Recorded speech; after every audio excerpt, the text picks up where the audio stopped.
This video is sponsored by Squarespace, but more on that later.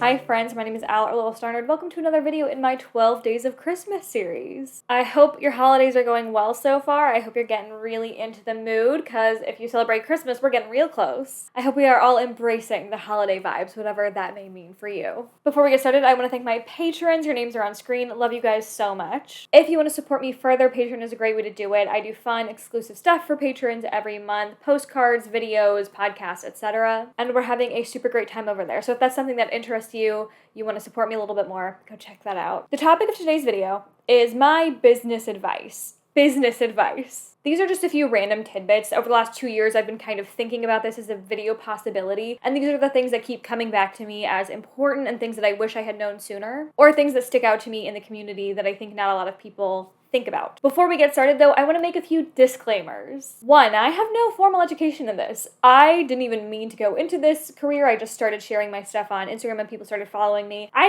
didn't go into this with a plan. I don't know what I'm doing. I certainly don't have any formal education or training about marketing or business or anything like that, so I might be saying stuff that's totally wrong. If I'm saying stuff and you're like, I don't agree, this is not, as a marketing major, this is not something that I would, like, that's fine, that's totally fine. Because my second disclaimer, this is based solely on my experience and the path that I've gone down, which is a very limited one. This advice is not necessarily right. I don't necessarily have evidence to back stuff up, right? This might not apply to a lot of people. It's just stuff that I've picked up on in my experience on the internet as an artist and running my small business. It might not necessarily be everyone's experience. And my disclaimer number 3 is that most of this stuff applies to people pursuing an art career business online. If you are looking for advice that discludes social media or has nothing to do with being online, this is not for you. I didn't do that. I don't know how to do that. I'm talking about what I've done, which is I've been online. So a lot of the advice I give is kind of in tandem with social media and really applies to the people who kind of want to do a similar job to what mine looks like. So please keep all that in mind going forward.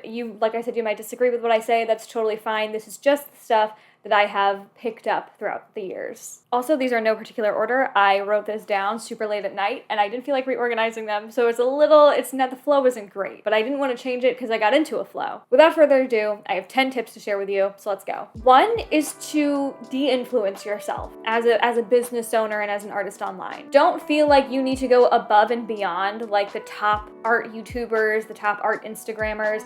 You don't need to be matching what they do stroke for stroke. If you are a small business owner, especially when you're starting out, when you're early on, you're self-funding, you probably don't have a lot of funds for this stuff. Art YouTubers, influencers, I don't know where I fall on the spectrum. It's not like I was an OG. I'm probably somewhere in the middle, an influencer and an influencee. But I will say I'll include myself in this. We show a lot of custom tissue paper and all this fancy packaging. Some people have custom envelopes and all this custom, washi tape. And they have these little thank you stickers to seal their tissue paper with. Or even in your studio, there might be standards of how you have to have these fancy brushes or these paints or this supply is going around. And when you're starting out, and honestly maybe even your entire career, you might not have the funds to go all out like that. And the truth is you don't have to. There's that really cute toolkit that I see a lot of artists keep their supplies in, and it's adorable. I don't know how practical it is. I don't have one, but I've seen a lot of people buy those toolkits because the top art YouTubers have them. And yes, it's cute, it's trendy. I'm not even judging. I think it's cute. But do you need it? No. But specifically, we'll stick to talking about your shop. You really don't need to have tissue paper and have all these free stuff. There's this expectation that you have to include a bunch of free stuff in your orders. I have a little thank you postcard, and this is probably the most that I'm ever gonna do. When I'm shopping from another artist, I am not expecting to get I'm looking at their Etsy or their shop and I want to buy the one thing that I want to buy for $4 or $5, $10. I'm not expecting to get another $10 worth of free stuff in my package, especially if it means I have to pay extra in shipping and handling fees.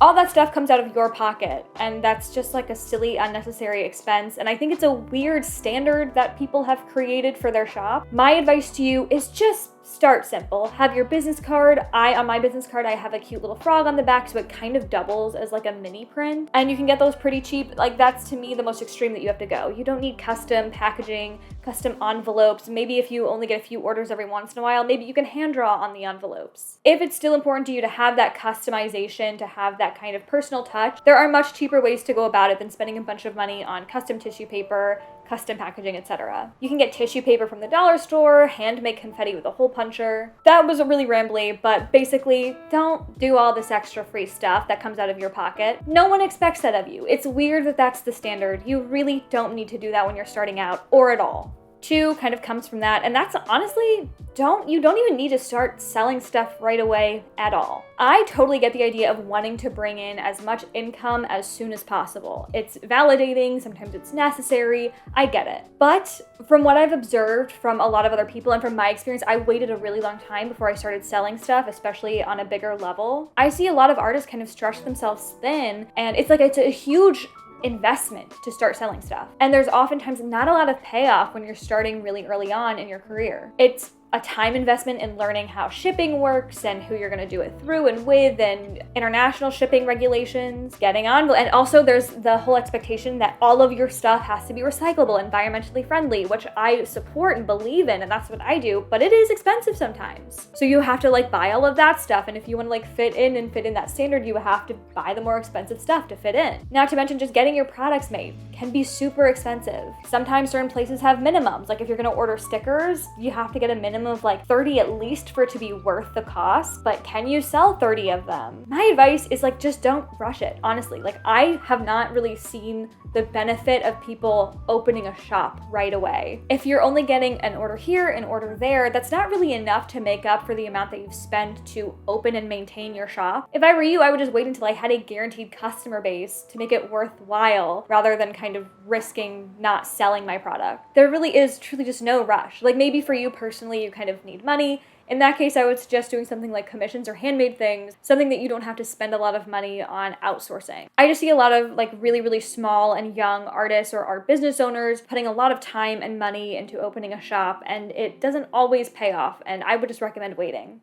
Let's take a quick break to talk about today's sponsor, Squarespace. Thank you so much to Squarespace for your continued support. If you don't already know, Squarespace is a wonderful platform for creatives, business owners, entrepreneurs, etc., that allow people to easily and professionally and beautifully represent themselves online. As an artist, I'm really excited to have a Squarespace website because it can hold pretty much everything I could possibly need to have on a professional website. So if you're also creative or you're looking to start your own business or represent yourself in any sort of way professionally online, I would really recommend getting a Squarespace website. Squarespace websites are really easy to design. You can get started by choosing one of their many templates. These templates are made with a lot of different ideas in mind, so no matter what kind of website you're looking to make, you're going to find something that works for you. And these templates are beautiful, professional, sleek, and they will absolutely help you and your brand stand out online. But that's not the only thing that makes designing your website easy, because they also have Fluid Engine. Fluid Engine is a next-generation website design system built directly into Squarespace. Basically, it works as drag and drop, so you can add all sorts of elements to your website with your pre-made template and make it fully customizable with buttons, photos, literally every little detail you could possibly need. You can make it exactly to your specifications with Fluid Engine. As an artist, I'd also like to have my portfolio, a shop, even possibly member exclusive areas, and all of that can be done with Squarespace. It's great for representing yourself, but also creating a community, connecting with customers and like-minded people, getting your information out there, and making money. Squarespace really has everything you need all in one place. I've been a little bit too busy this year to really dedicate time to my website, and every day I'm sad about it because I really can't wait to make my all-in-one space website. I hate having to go to 8 different links for my own stuff. So I'm really excited next year to dedicate some time to really making my website as cohesive and complete as possible. If you would also like to create your own website and have all of your needs all in one spot online, head to squarespace.com for a free trial. And when you're ready to launch, you can go to squarespace.com/SoloStarNerd for 10% off your first website or domain. I can't wait to see what you guys make. Thank you so much to Squarespace for sponsoring. Now, without further ado, let's get back into the video. Tip number 3. This is more of a reminder, and it's very much going off the back of the last one. And that is that a fraction of your audience, if you have, let's say, a following on Instagram, YouTube, a fraction of that is actually going to be engaging with you. There's an actual number, I think it's 10%. 10% of your audience is going to actually see what you do. A fraction of the people who see it are going to engage with it. A fraction of the people who engage with it are going to be willing to pay you money for it. So no matter how many followers you have, that doesn't guarantee you a huge amount of success. I have 100,000 followers on Instagram. I'm not getting 100,000 orders or commissions. I'm not even getting 100,000 likes on my posts. A really good example of this, and the last one about your shop, is when I made my first product before I kind of sold something here or something there. This was like a real, like I was outsourcing. I was like surveying for interest. I probably had 50,000 followers on Instagram at the time, and I made a story that probably 2,000 people saw, and that story had a poll which only probably 1,000 people participated in, and I asked if I made a sticker sheet of all the avatar characters, would you be interested in buying for less than, I think I said maybe $10 to $15. 800 people said yes. So I had 50,000 Instagram followers, 800 people, max, absolute max, said yes, they would be interested in buying it. And then I made those sticker sheets and I put them up for pre-order, and I think I got 12 pre-orders, and I think they were $6. $6 for 6 stickers, and I got 12 pre-orders. That was with like a genuinely like dedicated following. I was doing really well on Instagram at the time. My post got a lot of engagement, and still I had a product that totally flopped. And I just had to like accept it's just not the right time for me to start a shop. And it also reminded me that just because I have a lot of followers does not mean I have a lot of people who want to spend money on me.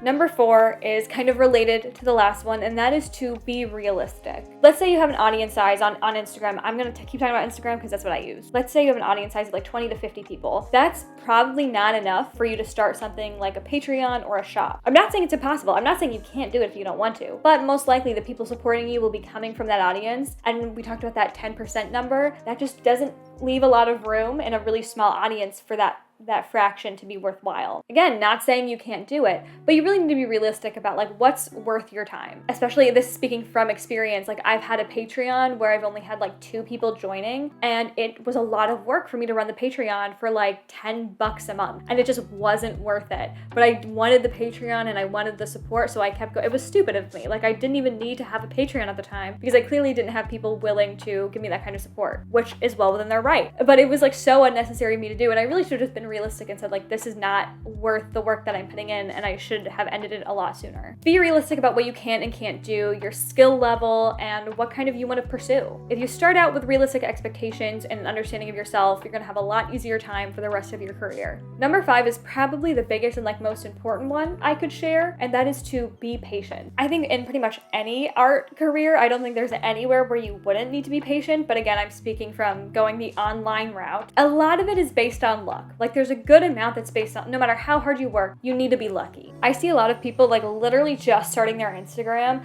and then kind of being like, oh, I'm such a small influencer, I'm such a small creator, I wish like more people would. Like, you just started. Relax, give it time. It all takes time. It takes time to grow an audience, it takes time to grow your skill level, it takes time to figure out what you want to do and how you want your whole career to look. It all takes time. And if you're thinking about starting this kind of career or business, you don't have to start immediately. Like just because you have the thought of like, oh, I think that would be something that I would like to do, does not mean you need to like right away quit your day job and start pursuing this to the fullest extent. Especially if you haven't been taking art seriously for very long, like give yourself some time. And I'm not saying you can't start an Instagram or anything like that, or you can't start making videos. You totally can, but don't expect to like right when you first start to be having like a huge audience, blow up overnight, to have people wanting to buy your stuff immediately, especially if you're lower in skill level. Like give yourself time to like grow, figure it out. That's what happened to me. I started when I was just kind of having fun with art, and over time as my skill level grew, more and more people were interested until, you know, I am where I am today. I've seen a lot of energy from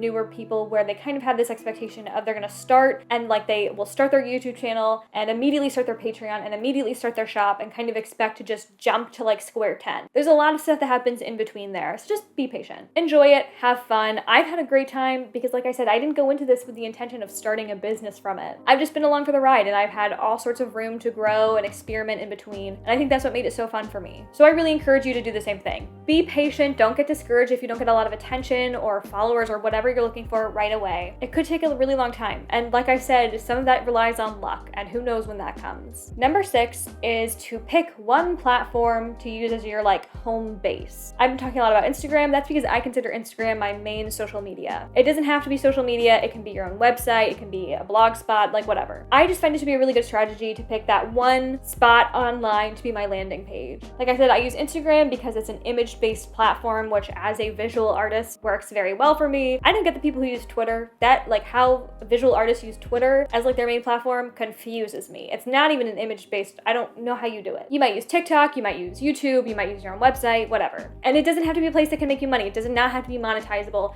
It's just a place where you can like most easily connect with most of your audience, community, customer base, etc. A go-to place to post to, make content to, share your art with, talk about sales or product drops, all that kind of stuff with your audience, connect with people, meet people, discuss with your peers, stuff like that. And this is because like I don't know a single artist who loves the social media grind, who enjoys cross-posting every day. I don't know anyone who likes the algorithm hacking grind. Like it's not fun. It's not fun to be on social media all the time. I don't like re-uploading things constantly. So honestly, I've picked one social media to pour most of my energy into. That's where I get the most engagement. That's where I put the most effort in. And the other stuff is just kind of fluff. Like TikTok, I post to like once a year. Even the YouTube shorts, I don't do that often. Obviously, I post my videos on YouTube because that's the only real place for them to go. But if I'm gonna post like life updates or anything like that, talk about a sale, guaranteed gonna go on my Instagram before anywhere else. That's just to be efficient and lazy. And so that's like a pro tip for you. You don't have to post on every single platform. Just pick one to put your energy to. People who really like you, they'll find you on that platform.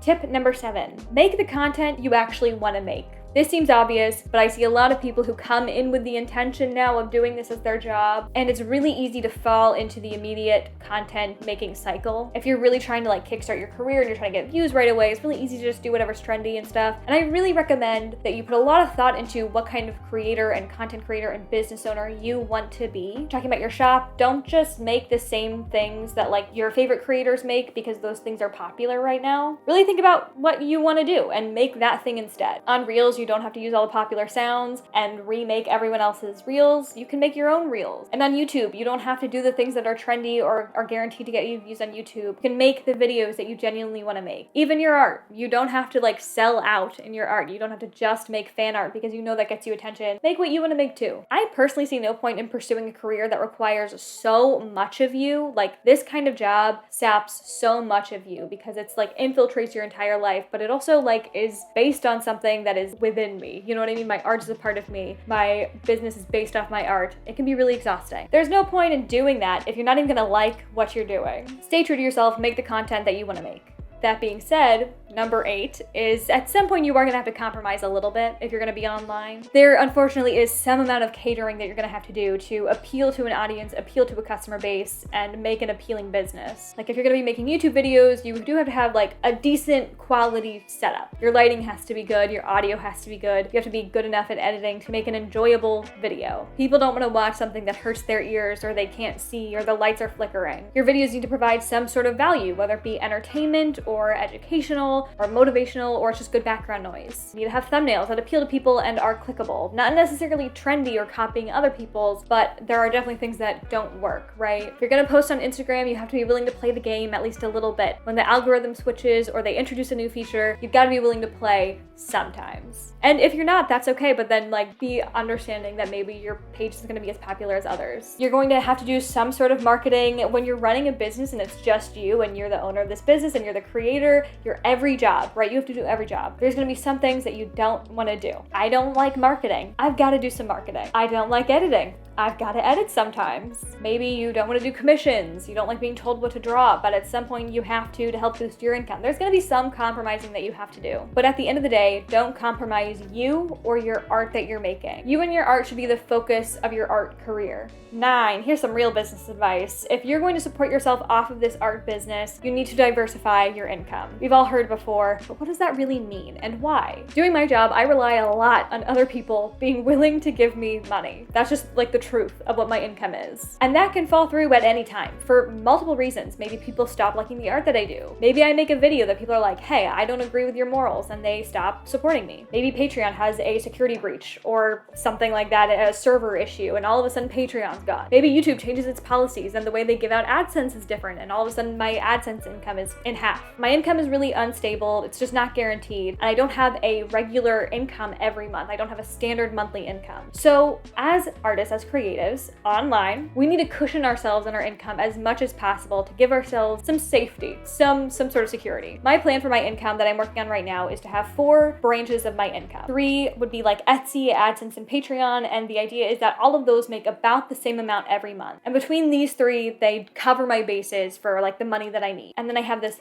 4th branch, which is made up of a bunch of odds and ends for income, like affiliate links or freelance here and there, commissions, things that aren't going to bring in a lot of money, but maybe all together every month they're making about the same amount as those other branches. The idea is that if one of those things are drastically less that month for whatever reason, one of those branches falls through, I'm covered no matter what. I've got my bases covered. I've got enough income. As an artist, no matter what kind of artist you want to be, if you're a traditional artist and you're not going the social media route, or if you're starting your business and it's very like selling based, whatever you're doing in your art business as an artist, you've got to make sure that you have income coming from enough places that if one of those things falls through, you're still going to be okay. If you're all about selling kind of how-to guides or educational material, you need to make sure that if one of those classes stops being popular, stops making you money, you have a way to replace that income. Don't put all of your eggs in one basket. Don't rely on just one platform. Do what you can to give yourself some security.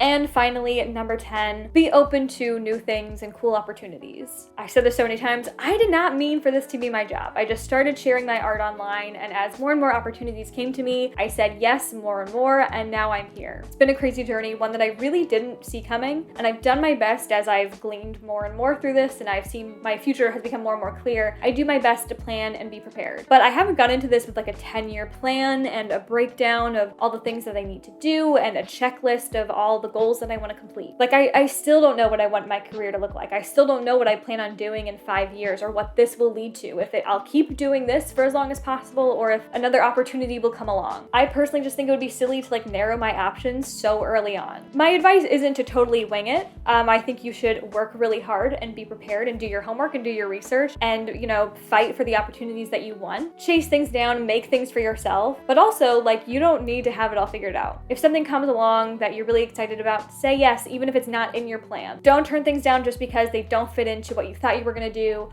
or it's not exactly a perfect fit, it's not right up your alley. When we're doing a career like this, when we have these art businesses that are based a lot on kind of just what happens to us, like a lot is out of our control. Do what you can that is in your control, but embrace the opportunities that come to you that you never saw coming. I think it's a lot more fun that way, and I've done so many more things than I ever thought I would ever do as an artist because of that, because I've been willing to not plan a lot and do the things that just come to me. That doesn't mean that I'm not looking for the opportunities that I want, but when opportunities come my way that I'm not sure I'm prepared for, I try anyways, and I've had a lot of fun doing it. There we go. That's my 10 little bits of advice. Not super like business, but throughout, it's like a good broad word for like this, doing art online, being an artist and having that be your full-time job. I hope some of that was helpful. I feel like it was a little bit disorganized. I don't know. Let me know if you have any questions or if you would like more advice. Another random assortment of tidbits that I've thought of, because I'm sure there are more. Overall, I just think that this is the kind of job that's fun. I think it's a fun job, and I think we should get to have fun while we do it. And when you go in with all these expectations that you're gonna get an audience really fast and you're gonna sell a lot of stuff and you have this super detailed plan of everything that you have to get done, it just doesn't seem as fun. It just doesn't seem that fun anymore. I also think a lot of people put a lot of pressure on themselves to live up to the standards of the art YouTubers before them and the other artists online, to have perfect aesthetic studios and shops and art and whatever, and you just don't need to. But that's it. That's all I've got. I hope you found it a little bit helpful. Thank you so much for watching. If you enjoyed, like, comment, subscribe, the whole shebang. You know what to do. I've had a wonderful time talking to you today, but I'm also tired. So I'm gonna go. Go watch a holiday movie, have a holiday beverage of your choice, and go do some art. Bye. See you next time very soon. See you very soon.